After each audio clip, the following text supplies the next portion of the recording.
Ballot పత్రంలో vote వేసే పద్ధతి. పోలింగ్ కేంద్రానికి వెళ్ళాక మీరు పేరు జాబితాలో ఉందని ధృవీకరించిన తర్వాత బ్యాలెట్ అందిస్తారు. బ్యాలెట్ పత్రంలో అభ్యర్థుల పేర్లు ఫోటోలు ఉంటాయి.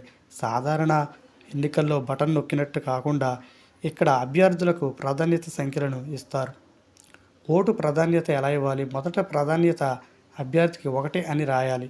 తర్వాత ఇష్టమైన అభ్యర్థులకు వరుసగా 2, 3, 4 ఇలా నెంబర్లు రాయొచ్చు. ఒకరికి ఓటు వేయాలనుకుంటే 1 మాత్రమే రాయాలి.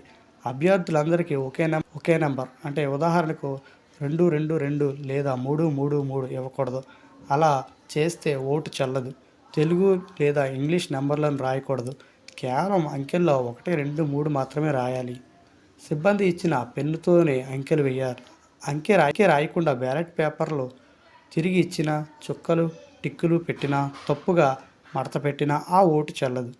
అంకె రాసిన తర్వాత పోలింగ్ సిబ్బంది సూచన విధంగా బ్యాలెట్లను మడత పెట్టాలి. తప్పుగా చేయకుండా ఓటు వేయాలి.